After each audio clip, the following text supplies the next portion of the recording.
Welcome, my erudite friends, to the first 2019 Monte Cristo Power Rankings, the Thinking Fans Power Rankings. As many of you have seen, a lot of power rankings are going around. I wanted to wait to do mine until I had a chance to observe some scrims and talk to the teams, visit many of the team houses within the Overwatch League to see what their coaching dynamic was looking like, how they were interacting with each other, and how they were doing in this particular meta, this patch that we are going to be coming up on. As a result, these power rankings are for Stage 1, at least the start of Stage 1, and what I think is going to happen. Right now, we're seeing a metagame that is about 60% GOATS, and for those of you who don't know what GOATS is, it's usually classified as triple tank and triple support. So a lot of emphasis on a Reinhardt or Winston with Zarya, of course, and D.Va. Zarya providing much of the damage output alongside Reinhardt if he's in the composition, and then 3 supports including Brigitte, usually Zenyatta, and Lucio for the speed boost. Now, the other metas that have developed and that you will be seeing at the start of the Overwatch League are going to be a lot of triple DPS or quad DPS compositions, especially on control maps and on assault maps, point A, and on some hybrid maps on point A. When we talk about triple support, it is either the flex support or the flex tank, usually playing DPS, with Mercy as the single support if there is only one support. And if it's quad DPS, it will be both the flex support and the flex tank on DPS, with Hammond as the main tank and Mercy as the solo support, because not any other support is not going to give you the healing output that you generally need to survive in these kind of compositions. So with that said, we are going to start with the 20th ranked team to the 10th ranked team in this video, and then, or 11th ranked team, I should say, and then we will go from 10 to 1 in the second video in this series. I think some of these rankings are going to surprise you. These are based on my conversations with teams, as well as teams that I think are going to be doing well within the GOATS meta, because there is one thing that is true in this meta, is that while it's great to be able to play other kinds of compositions, at some point you will be playing GOATS. Basically in every map, except for maybe some control maps, but even then you'll probably be playing GOATS on at least one of the points. And when we think about that, if you can't play GOATS well, you're probably not going to do yourself any favors and win any games. So let's start, of course, with number 20. And I think this is pretty unanimous when we think about number 20 on many people's lists, and that is going to be the Washington, D.C. Justice.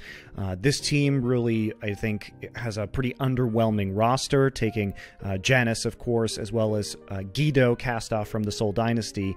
Adding Otto, who I think was a pretty decent DPS for the Shanghai Dragons, but for the most part, it's a lot of North American contenders players that they're going to be relying on, and some, I think, less than impressive Korean players overall. So this roster, I don't know if they're going to be able to do much of anything at all. We'll have to see what Wizard Young as the coach can come up with. But at least to start things, I think they're going to start off pretty slowly. And I think many people will agree it's pretty justified. At number 19, we have the Chengdu Hunters. And this is the all-Chinese roster coming out in an expansion team. And even though I think that they do have some strong players on this roster, after having talked to Chengdu, some of their players are coming off of playing PUBG professionally for the last year, and I'm not sure if they're going to be able to quickly adapt to the metagame that is developing within Overwatch and Overwatch League. Certainly, I think there are some very strong players on this roster coming from Miraculous Youngster and Bacon Jack coming from the Flash Wolves originally, but the way that GOATS is played these days, even though they may have been able to keep up their mechanics in other games for aiming, so much of it is about team coordination and communication. At least they're all going to be speaking the same language of Chinese, but I think that adjusting to what is effectively more of a MOBA-based meta is going to be somewhat challenging for them right at the start of the season. This is a team that I think could rise as the season goes on, but I think they're gonna have a rough go of it at the beginning. At number 18, we are going to have a I think, controversial pick here for many people, given their fan base, which is going to be the Houston Outlaws. And you might say that they had an upgrade, obviously pulling Dante coming in to the start of this to fix their tracer problems from last season. But if we look at the Houston Outlaws, a lot of their problems from last season are still going to be there, in that when they make roster substitutions, they have a lot of specialists and not a lot of hero flexibility on individual players. At least they have Dante now, which I think should help this issue. But when you see Spree in, you know they're going to play Zarya. You know that he's not going to be able to flex as easily onto other heroes as certain other players will be. And I think that's going to cause a problem, because they will be very easy to read. And switching from GOATs to triple or quad DPS compositions is going to be a challenge, I think, for this team overall. And so you kind of know coming into the map what compositions they're going to be running. And I think that opponents will pick up on that pretty easily. I'm not sure they actually made the I think, correct upgrades during the off-season, and I think they will have a rough go of it at the start. I think I have the Florida Mayhem higher than most at number 17. I think that this is a roster, obviously, it's going to be, I think, a little bit odd. You have Tvik and Apply coming in for the Florida Mayhem as sort of the Western players on this roster, and then a bunch of Koreans. Some of whom I think are really questionable. We've heard a lot about, there's the meme of Zephyr being a scrim god, but he's never really lived up to any kind of potential that I've noticed, at least on stage. I'm not sure if that's because of nerves or because people are just simply overhyping him in scrims. Hagapun is a very good flex support player. I think he probably is one of the best players on this roster. And Chris, their Lucio player from the meta teams back in the day on Apex, was a pretty impressive Lucio. So I think that at least they'll be strong on Lucio to start with. Saya player, obviously still going to be a hit scan god, basically. And we'll see how Tvik gets integrated into this roster, or if they end up running with BQB and Saya player for the most part. So I think this is a team that could be interesting, in that Tvik at least is highly flexible if he can communicate with his teammates. And just based on my conversations with some of the other teams, I don't think they're going to be as low on the rankings as some other power rankings that you've seen around. Number 16, let's take a look at the Boston Uprising.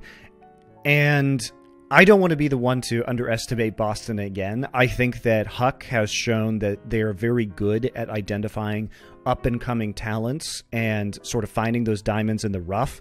And obviously, they scouted pretty heavily at the World Cup this year, pulling Fusions up on a two-way contract, as well as getting Alamau from the Brazilian World Cup team, who used to be part of the Brazil Gaming House roster. And I think he was really impressive on Lucio at the World Cup, which is perfect. That's the main support you need your support player to be playing during this meta. And I just have a lot of faith that they're going to be able to take these raw players and, through effort and hard work and good coaching, which we've seen from them in the past, fashion them into more than the sum of their parts. So especially with some players coming back, Gamsu coming in, and they even have two backup tanks now, Axiom coming from Toronto Esports, which was sort of the contenders team of Boston, and that team has always been good since Huck ran them at identifying up-and-coming talent. So I'm sort of intrigued to see how Axiom can do, if he's going to get any playtime behind the veteran Gamsu. And so I think this is going to be somewhat of a surprising roster. I have them a little bit lower just because we do see a suspension coming in for Color Hex, which I think is going to really impact their games early in the season, because again, if they do have to switch on to multiple DPS compositions, they will only have one true DPS player, Blase, available at the start of the season. Otherwise, they're going to have to find different ways to play DPS heroes, which might be somewhat of a challenge. But let's take a look at number 15 is going to be the Atlanta Reign. So Atlanta Reign, this is a team that is coming off an expansion, right? A new roster into the league. I do like some of their pickups. Recently, it was announced that Dogman was going to be moved up from their Contenders roster to their Overwatch League roster, and we know that he's a very vocal player in-game and flex support, so he'll probably be swapping time with Kodak and helping out Masa, who is the team's principal shot caller right now. The Erster pickup is very interesting. He, I think, is going to be a player that's going to turn some heads. He was playing in China over on Lucky Future Zenith and was busy winning Chinese Contenders as a Korean player, which I think is quite impressive. And they do take the Dako and Pokpo tank lineup from Element Mystic, so these are tanks that already have synergy together. They may have some issues with some of their communication as their Korean players try and learn English, and they integrate sort of a North American and European support line to this. But I think that this is a team that at least has a lot of upside to it, but they probably will struggle with communication issues at the beginning of the league. So now we get to number 14, which is Dallas Fuel. So Dallas Fuel, I think a lot of people are rating them higher this season. And from sort of seeing, I think they've got an excellent facility. I think they have an excellent infrastructure. They've really tried to build out the coaching staff. And I think their coaches are generally very good. But I think this team is still going to suffer from somewhat of an unstable or at least inconsistent starting roster. We have OG coming back in, RCK, their new flex tank, to trade time with Mickey. We'll see if that actually shores up some of their, again, inconsistent flex tank play that we've seen. They added Zachary as a DPS player, but Zachary was a player who seemed like he had a lot of nerves on the World Cup stage, so I don't know if he's going to be able to perform at his peak at the very start of the season until he gets some more comfort with the stage environment, with the crowd in front of him, and playing in high-pressure situations under his belt. And otherwise, you know, you love to see Closer added to this lineup. Closer has always been an excellent main support player, and I think that was probably their biggest and most important signing during the offseason. If this roster can remain stable with these starters, you know, with AKM and Effect sort of swapping in and out with Zachary for the DPS positions, they may be able to do something eventually, but I'm just not convinced that this triple tank meta is really going to be great for them. And we'll see if Taimu is going to see any playtime as a hit scan specialist in this meta. Again, could come on some control maps. Taimu is a famously inconsistent player. When he's on, he's amazing. When he's off, he looks pretty bad. So it's all about, I think, keeping them in a space where they can deliver consistently good performances. Is the big challenge for this coaching staff with a roster that has oscillated pretty wildly from high to low. So up at 13, we have the Toronto Defiant. This is again a team that's made up of some cast-offs from former Overwatch League roster, Envy coming from the Valiant, Neko coming from the Boston Uprising, and Asher coming from the LA Gladiators. However, this is Bishop coming in and bringing some of the Kongdu players over, getting Bubbly as an assistant coach from the Seoul Dynasty. I think there's a strong infrastructure behind this team, and on paper, adding players like Ivy and Stellar as their DPS core alongside Asher seems pretty strong. But these players are not necessarily going to have the highest synergy, I think, at the start of the season. And I'm not convinced that there is a really big star player here. Maybe Neko, as he was a very good flex support player last season. But this is a team that's going to probably have to win through teamwork and coordination. And we'll see what Bishop and his coaching staff can build out here. I am cautiously optimistic placing them this high at 13, despite being a new roster, with I think somewhat of a limited individual ceiling. But I do have a feeling that Bishop knows what he's doing here. At number 12, we are going to have the Guangzhou Charge. And Guangzhou is a mostly Korean, but still mixed roster with a couple of Chinese players in Eileen and Only Wish. Eileen is an excellent DPS player, so I'm really excited to see him starting in this league. And they pulled Hotba off of the Philadelphia Fusion, who decided they wanted to stick with Poco during the offseason. Hotba was a great player, and I think that Hotba is also going to be a good player in this meta. And what I mean by that is he is a flex tank that on Philadelphia last season would sometimes play a pretty decent tracer. So we already know that he can flex to DPS roles, which I think should help Guangzhou give some more looks. Also, Happy, if you don't know, is an absolutely crazy Widowmaker player. So anytime the Guangzhou charge can play with Happy on Widow, say on Control or Assault or certain hybrid maps where we see more DPS-oriented compositions, I think that Happy is going to be really given a chance to shine here. Kib is on this roster as well if you need a DPS for GOATs. Obviously, I think he performed super well on the Brigitte at the Overwatch World Cup for Team UK. And their tank line, having Rio in there, I think is going to be super good for them. He is a very strong Reinhardt player. I've been impressed with his play. So this is a roster that I think can at least give the flexibility. I don't know if they're going to be the strongest at GOATs, but certainly players like Kib should be able to help them out with that kind of composition, and they will probably shine on DPS compositions. And because of the way that Overwatch League works, where we play one of each map type, but the decider, if you're tied, is always going to be Control, being good at Control allows you to sort of finish out a series if it goes the distance. And I think that this is a team that might see a lot of Game 5s and be able to pull them out due to some strong Control play. And coming in at number 11, we have the Seoul Dynasty.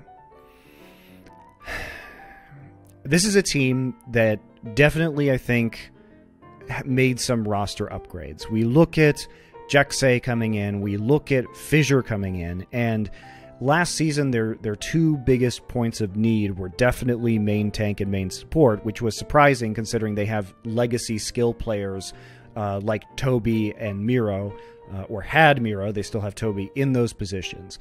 Whether Toby or not is going to be able to reach the skill he formerly had on Lucio or not is going to be a major question with this roster, although I assume they're going to be putting in Jexay at least at the start. We'll see if they play Zunba or Michelle. They may play Zunba and Michelle at the same time, one of them on D.Va, and of course Zunba on his trademark Zarya pick. And plus, we're also going to be dealing with Fleta coming back. Mudgekin, we'll see what exactly he's going to be able to do. He was more or less only good at Tracer last season, and we'll have to wait and see if he's broadened his hero pool or whether they're going to try and play Fitz on some of these lineups. I don't see this roster being super comfortable with GOATs because of limited flexibility. Again, in any kind of multi-DPS situation, I assume they're going to play Ryu Jaehong because Jaehong, at least in the past, has been able to flex onto hit scan heroes like Soldier 76. So if they're going to play triple DPS, I assume they're going to play Jaehong on that and then maybe play solo Mercy, would be my guess for this roster. So at least they've got some level of flexibility, and I think the upgrades they made with Fissure and Jexay are helping out their biggest weak points. So that's going to be 20 through 11 of the 2019 Power Rankings. There will be another video released soon with the top 10, including, I think, some surprises. So I'll see you guys then.